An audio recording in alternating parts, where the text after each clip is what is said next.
Olá pessoal, sejam todos bem-vindos mais uma vez a um vídeo aqui do nosso canal. Nós vamos dar continuidade aos métodos das forças. Agora o que a gente vai fazer é simplificar o método, como nós vimos anteriormente, onde eram as complexidades, todas aquelas integrais. Para quem não lembra e não viu os vídeos anteriores, tem as playlists ali para vocês seguirem no canal, sigam e compartilhem. Bom, a gente vai dar continuidade então aqui com o nosso exemplo 5, método das forças.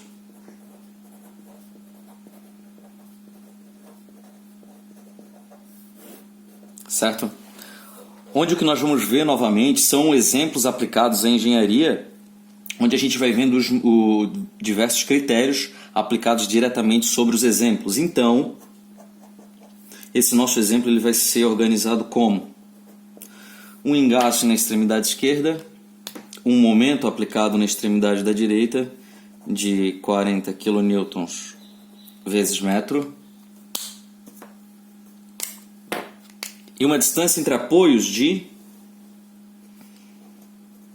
8 metros. Bom, o que nós temos aqui? Nessa minha estrutura eu tenho uma reação de apoio, 2 e 3. Desse outro lado, 4. Para determinar o grau estático dessa estrutura, o número de incógnitas que nós temos, nesse caso 4, temos 3 equações da estática, logo o grau de estaticidade externo é igual a 1, uma vez hiperestática. Como é uma estrutura uma vez hiperestática, o que nós vamos ter é que transformar essa estrutura numa estrutura isostática, que é o que nós chamamos de sistema principal.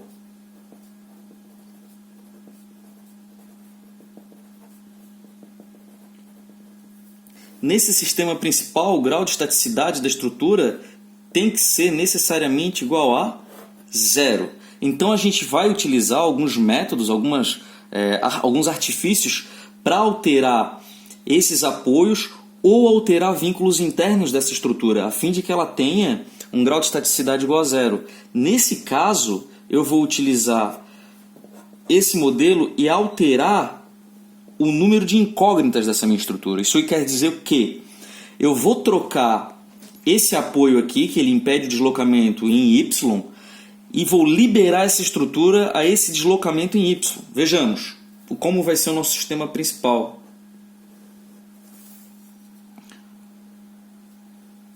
O sistema principal vai ficar dessa forma, aplicado o momento de 40 kN vezes metro, e aqui nessa extremidade vai existir, para manter a compatibilidade com essa estrutura aqui, uma força que é a própria reação de apoio, porque nessa extremidade aqui o deslocamento total tem que ser igual a 0. Bom, essa aqui é uma estrutura submetida a 2 carregamentos. Essa minha incógnita eu vou chamar de x1 e eu vou utilizar a sobreposição de efeitos e solucionar primeiro para a carga de 40 e depois para a carga de x1. Logo, o que nós vamos ter é a estrutura submetida à carga de 40 kN vezes metro. Isso vai produzir um deslocamento aqui na extremidade de ΔZ. E eu tenho agora a aplicação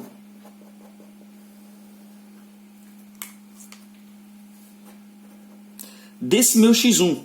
Só que ao invés de utilizar x1, eu vou colocar o x1 em evidência e vou calcular esse deslocamento que eu vou chamar de ΔI em função de x1. Logo, o deslocamento total tem que ser o somatório dos meus dois deslocamentos, ΔZ mais ΔI vezes x1. E nós já sabemos, porque tem um apoio ali na extremidade, que esse deslocamento necessariamente tem que ser igual a 0. Bom, então o que nós vamos trabalhar vai ser exatamente no cálculo desses deslocamentos. O que nós tínhamos anteriormente era o cálculo baseado em integral. A gente iria fazer um corte aqui nessa seção nessa minha viga, ia montar uma seção, calcular, determinar a função que descreve os momentos fletores nessa viga, integrar 2 vezes para determinar a deflexão aqui nessa extremidade.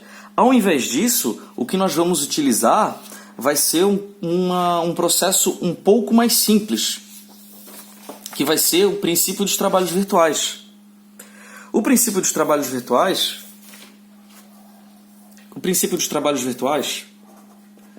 é uma revisão lá de teoria das estruturas 1. Ele serve para a gente calcular e determinar o deslocamento da estrutura em qualquer ponto dela, através de uma estrutura igual à estrutura original, aplicando uma carga virtual unitária. Então, o deslocamento da estrutura se tornaria a integral de m momento real com momento virtual sobre I, mais a integral da torção real com a torção virtual sobre GJ, mais a integral da normal real e virtual EA, mais a integral dos cortantes reais e virtuais EA. Bom, agora vocês devem estar se perguntando, meu Deus, aonde foi que ele achou que isso aqui seria mais simples do que arrumar aquelas 2 integrais? Troquei 2 integrais por 4. Aonde está a facilidade disso daqui é que, numa viga submetida à flexão, os deslocamentos produzidos pelo momento fletor são muito maiores do que todos os outros deslocamentos. E eles são praticamente insignificantes nesse meu problema. A gente utiliza essa equação e essas outras formulações apenas quando a gente não pode utilizar essa flexão, ou sabendo que alguma outra situação os cortantes são mais proeminentes, ou as torções. No caso de cortante, a gente vai ter umas vigas de transição que os deslocamentos produzidos pelo cisalhamento se tornam grandes. No entanto, não é o nosso caso, e o que a gente vai ter vai ser uma redução desse problema em trabalhar com apenas essa integral de m barra EI. E para essa estrutura aqui, eu já sei quais são essas 2 constantes. Essa depende apenas do material da estrutura e esta outra depende apenas da geometria dela. Esse momento é dado pela estrutura real, que eu já sei qual é, e esse é dado pela estrutura virtual, que basta eu definir aonde eu quero calcular os deslocamentos, certo? Vamos ver como é que fica isso aqui na prática. O que eu vou ter aqui é a aplicação do princípio dos trabalhos virtuais para determinar quais são esses 2 deslocamentos aqui. Então, o que eu tenho é o seguinte. Primeiramente, eu vou calcular esse meu primeiro deslocamento ΔO aqui, ó, tá certo? Para calcular ΔO, pelo princípio dos trabalhos virtuais, eu vou ter a minha estrutura submetido ao meu momento fletor,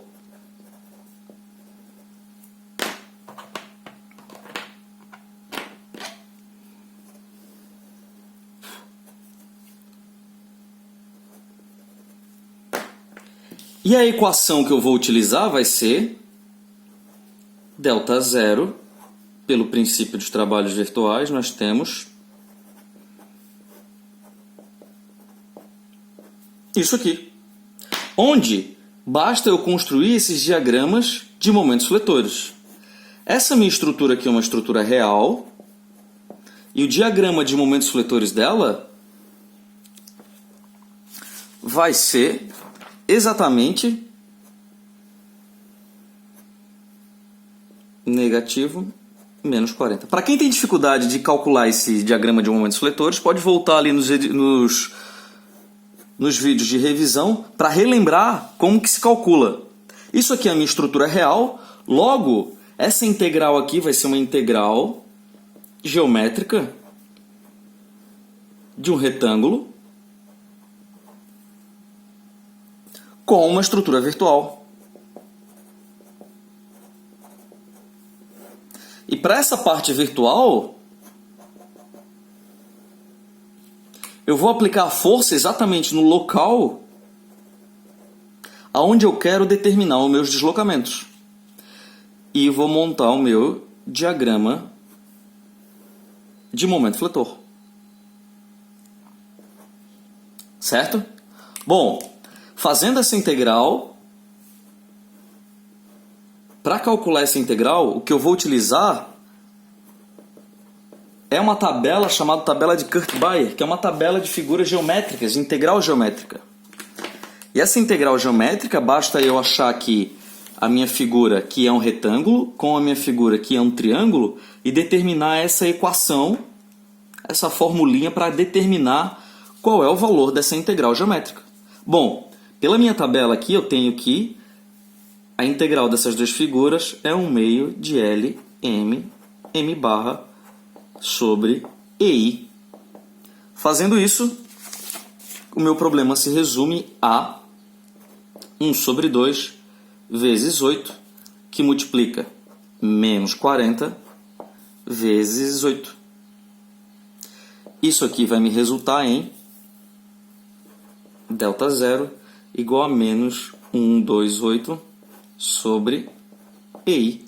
E assim a gente determina o primeiro deslocamento da minha estrutura.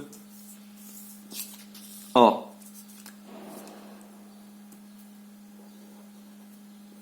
ΔZ igual a menos 128 sobre EI.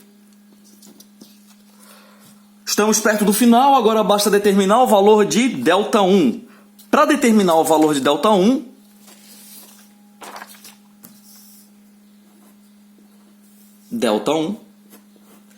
eu vou pegar a minha estrutura com o x1, com a carga x1,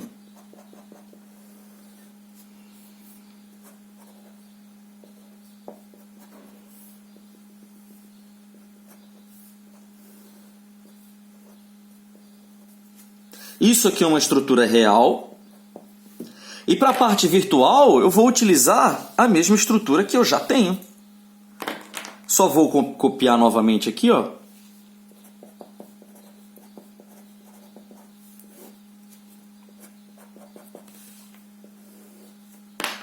Com uma carga unitária virtual. Meus diagramas de momentos fletores virtual é a mesma coisa. E nesse caso aqui, o meu real também é igual ao virtual. Então, ΔI, que é a integral do momento real com o momento virtual, dx EI, vai me dar um valor de igual à integral dessas duas figuras que são iguais, sobre EI. Volto para a minha tabela. Integral de triângulo com triângulo, dois triângulos retângulos. Triângulo retângulo com triângulo retângulo, 1/3 de L, M real e M virtual. 1/3 de L, momento real, momento virtual. 1/3 de L, momento real, momento virtual. E se fizer isso aqui, ΔI vai ser igual a 170,67 sobre EI.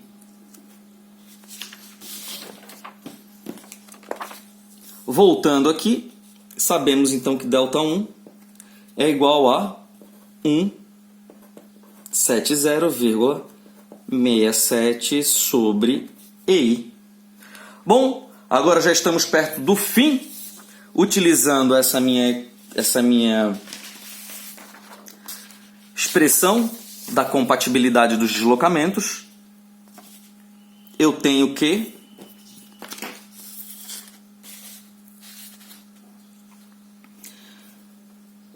ΔZ mais ΔI vezes x1 tem que ser igual a zero, que é essa expressão aqui, onde x1 é igual a menos ΔZ sobre ΔI. Então, menos ΔZ é menos 1,280 sobre EI sobre 170,67 sobre EI. Cortei os valores de EI. Isso aqui vai se tornar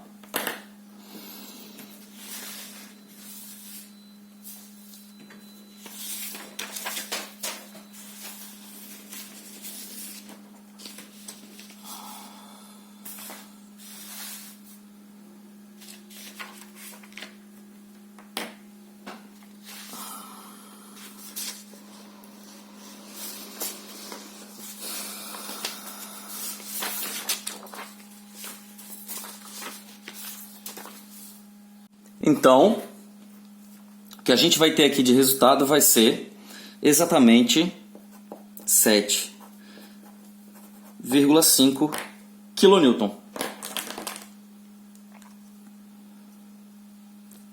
Esse 7,5 kN vai ser exatamente o valor da minha força, que é a minha incógnita hiperestática do problema. Aqui eu tinha anteriormente 40 kN vezes metro aplicado, minha reação, meu apoio e a minha reação de apoio, que é a minha incógnita hiperestática, 7,5 kN. Bom, fazendo o equilíbrio dessa seção agora fica mais fácil, mais simples. Aqui a gente vai ter uma força para baixo por somatório de forças em Y, que vai dar 7,5 kN. Aqui nessa extremidade a gente vai ter um momento fletor aplicado, 40 para esse lado, menos 7,5 vezes o braço de alavanca, que vale 8. Vai te dar um momento de 20 kN vezes metro. Logo,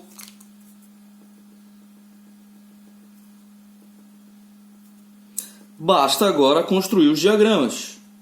Diagrama de esforço cortante. Cortante que nós temos é 7,5 nessa extremidade puxando para baixo. Ao longo da barra não tem nenhum carregamento. E 7,5 indo para cima e chegou em 0. Unidades estão em kN. Bom, diagrama de momento fletor.